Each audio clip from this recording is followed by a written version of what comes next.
Class 6 to 8 English grammar tense. Hello मेरे प्यारे बच्चों, कैसे हो आप सब बच्चों। हम सब देख रहे हैं ना कि लॉकडाउन की प्रक्रिया दिनों दिन बढ़ती ही जा रही है। तो बच्चों, हम सबको अपने घर पर सतर्क सचेत रहना है, लेकिन अपनी पढ़ाई को निरंतर जारी रखना है। तो बच्चों, आगे की कक्षा को बढ़ाते हुए हम सब आज अपने पाठ्य पुस्तक से हटकर इंग्लिश ग्रामर में आते हैं और आज की कक्षा में हम सब टेंस के बारे में पढ़ेंगे। टेंस, जिसे हम हिंदी में काल कहते हैं। साधारण शब्द में हम जो समय को जानते हैं वही हमारा टेंस है। तो बच्चों, टेंस 3 प्रकार के होते हैं।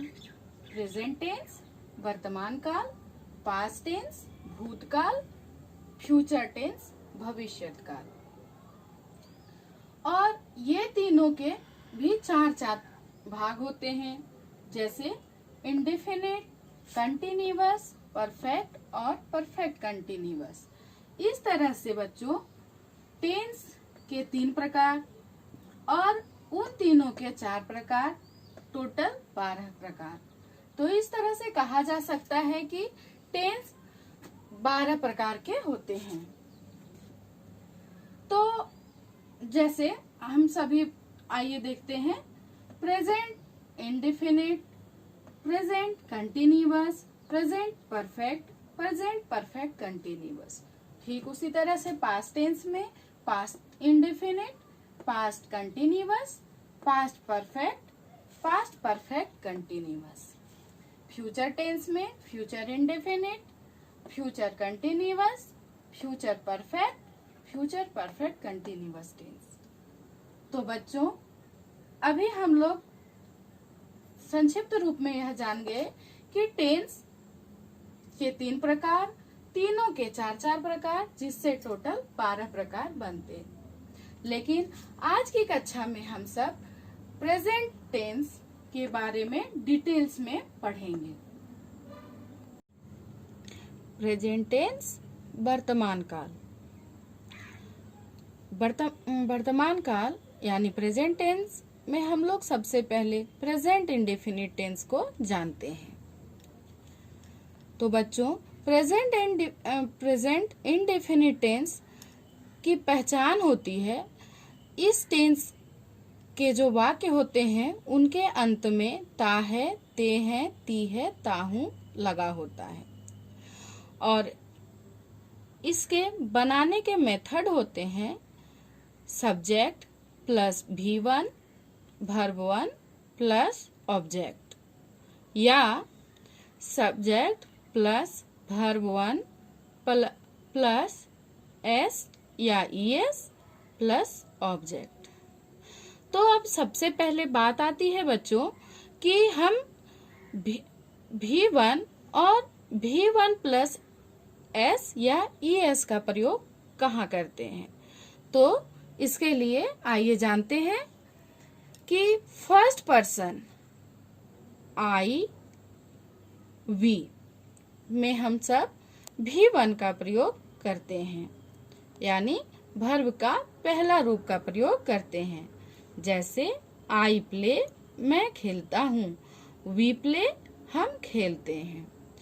ठीक उसी तरह से सेकेंड पर्सन You में हम सब V1 का प्रयोग करते हैं। जैसे You प्ले, तुम खेलते हो। थर्ड पर्सन, तो थर्ड पर्सन में हम सब आइए देखते हैं थर्ड पर्सन के जो सिंगुलर नंबर होते हैं, जैसे ही, सी, इट, कोई भी नाम, कोई भी जानवर के नाम, मैन, वुमन। तो इसमें हम सब वर्ब के पहले रूप में S या ES लगाकर प्रयोग करते हैं। जैसे He reads a book, she goes to market, Ritika place kho kho. उसी तरह से प्लूरल नंबर दे, 2 नाम, कोई भी 2 नाम, बहुवचन के कोई भी नाम, उसके साथ हम सब V1 वर्ब 1 का प्रयोग करते हैं। जैसे they read a book, they go to market, Ritika and Neetu play kho kho, dogs bark. अब दूसरा प्रकार प्रेजेंट कंटिन्यूअस टेंस। बच्चों, इस टेंस की पहचान होती है वाक्य के अंत में रहा हूँ, रहा है, रही है, रहे हैं आदि लगे होते हैं।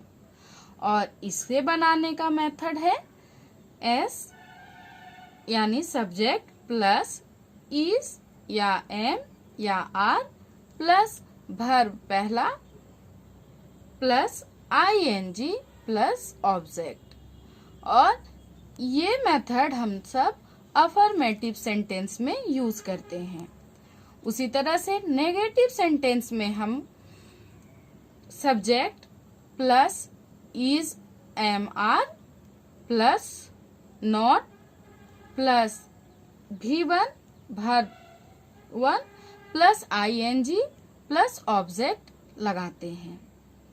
इसी तरह से इंट्रोगेटिव सेंटेंस में हम सब इज या एम या are plus subject plus verb 1 plus ING plus object लगाते हैं। आइए अब हम सब पहले जानते हैं कि इज एम आर का प्रयोग कहाँ होता है। तो बच्चों, इज का प्रयोग हम एक वचन के साथ करते हैं, एम का प्रयोग आई के साथ किया जाता है तथा आर का प्रयोग कोई भी बहुवचन तथा यू के साथ हम करते हैं। कुछ उदाहरण से आइए बच्चों हम सब इसे डिटेल्स में समझते हैं।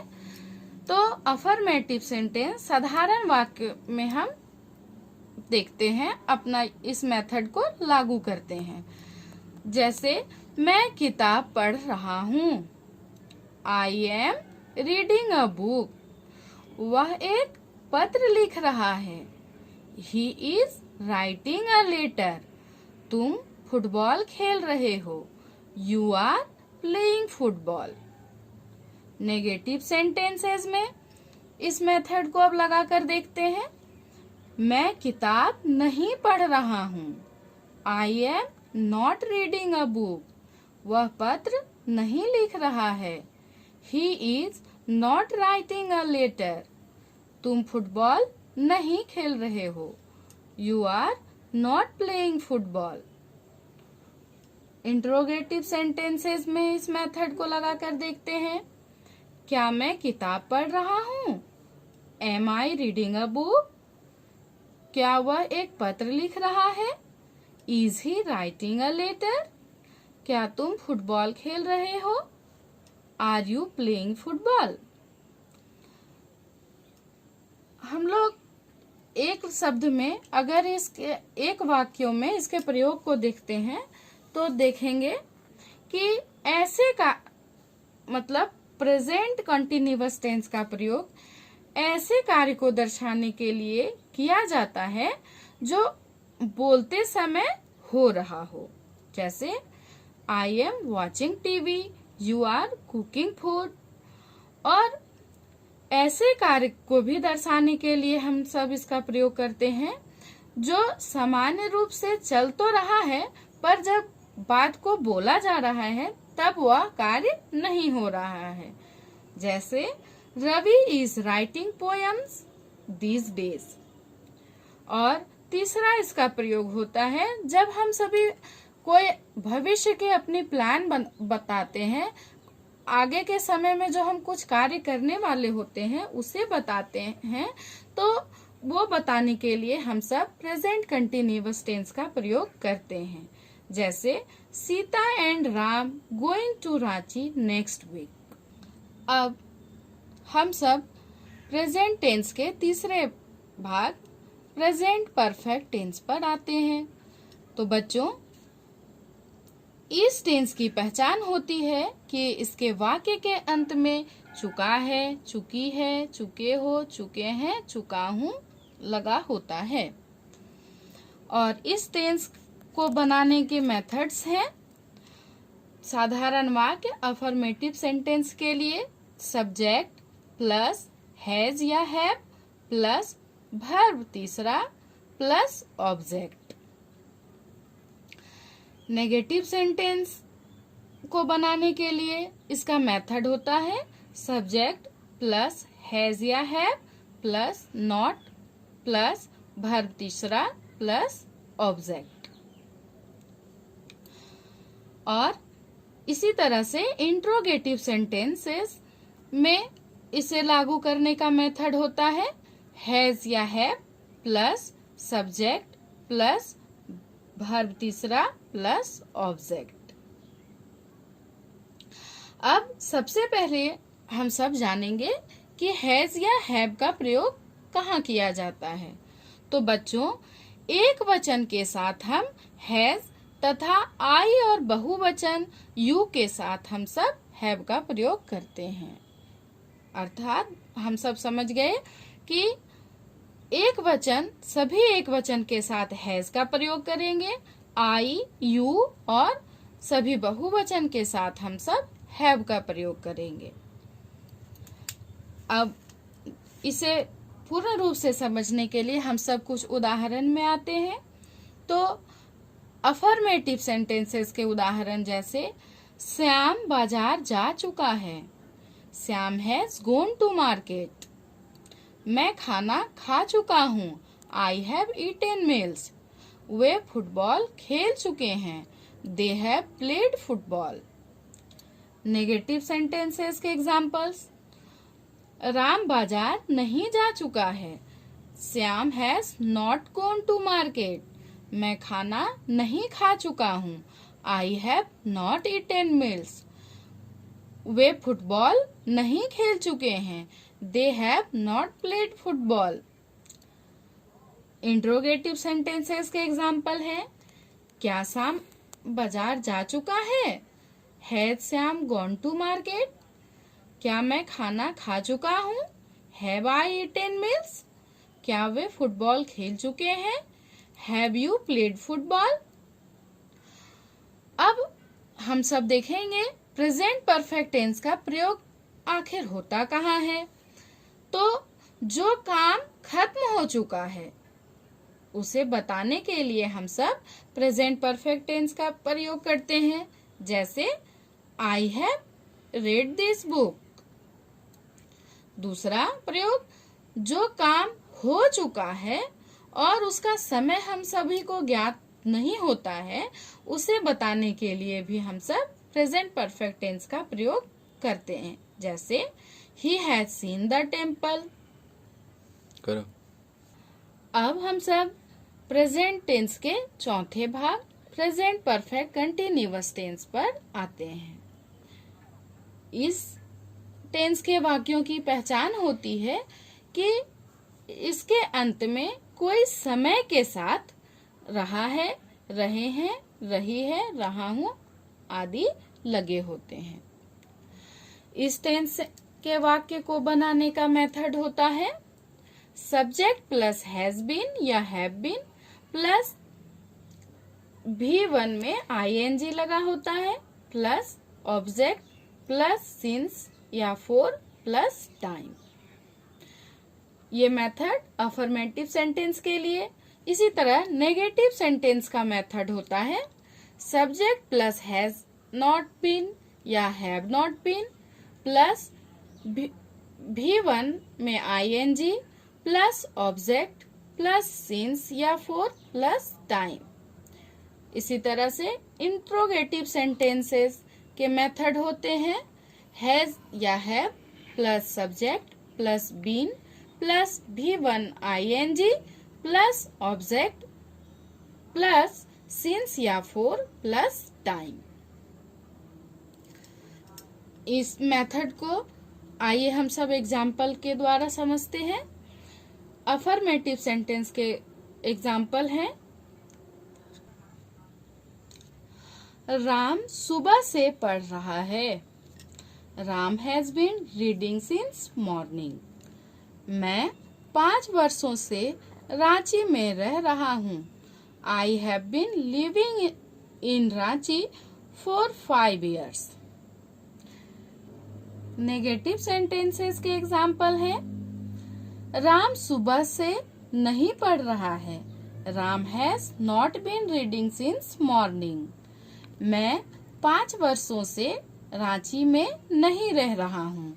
आई have not been living in Ranchi for 5 years. इसी तरह से इंट्रोगेटिव सेंटेंसेस में क्या राम सुबह से पढ़ रहा है? Has Ram been reading since morning? क्या मैं 5 वर्षों से रांची में रह रहा हूँ? Have I been living in Ranchi for 5 years? Present perfect continuous tense के प्रयोग हम कहाँ करते हैं तो देखते हैं। प्रेजेंट परफेक्ट कंटिन्यूअस टेंस का प्रयोग किसी ऐसे कार्य को बताने के लिए हम करते हैं जो पहले से प्रारंभ है, यानी वह भूतकाल से चलता आ रहा है, वर्तमान काल में चल रहा है और इसकी होने की संभावना भविष्य काल में है। जैसे मैं 2 घंटों से पढ़ रहा हूँ, मतलब मैं 2 घंटे पहले भी पढ़ रहा था, अभी भी पढ़ रहा हूँ और कब पढ़ूंगा, कब तक पढ़ता रहूंगा पता नहीं। तो I have been reading for 2 hours। अब इतने में हम सबों के दिमाग में एक परेशानी तो आई होगी कि हम सब सिंस कहाँ लगाएं और फॉर कहाँ लगाएं। तो इसे हम सब समझते हैं कि निश्चित समय के लिए सिंस तथा अनिश्चित समय के लिए फॉर का प्रयोग किया जाता है। अर्थात वह समय जो निश्चित है तो उस वाक्य में हम सिंस का प्रयोग करते हैं और वह समय जो अनिश्चित है उसमें हम सब फॉर का प्रयोग करते हैं। निश्चित समय के कुछ एग्जाम्पल्स यहाँ मैंने आप लोगों को बतलाए हैं, जैसे मॉर्निंग, नून, नाइट, इवनिंग, etc. और निश्चित समय में अगर कोई सन ईस्वी दी हो, जैसे 1999, 1968, 2019, 2020 इत्यादि भी निश्चित समय है। संडे, मंडे कोई डेज का नेम दिए हो तो ये भी निश्चित समय में आएंगे। इसी तरह से अनिश्चित समय अंदाज से जब कोई हमें 2 घंटे, 5 घंटे इत्यादि बताएंगे तो ये समय अनिश्चित होता है। उसी तरह से 5 दिन, 6 दिन, 10 दिन जैसे समय भी अनिश्चित होते हैं। 5 वर्ष, 2 वर्ष इत्यादि समय भी अनिश्चित ही होते हैं। तो बच्चों, आज की कक्षा में हम सबों ने प्रेजेंट टेंस को अच्छे से पढ़ लिया है। बच्चों, आप इसके चारों भागों के 4 उदाहरण मेथड के साथ लिखकर मुझे पोस्ट करना। मैं उससे फीडबैक लेते हुए अगली कक्षा में पास्ट टेंस पर आऊंगी। तब तक के लिए बच्चों घर पर रहें, सुरक्षित रहें।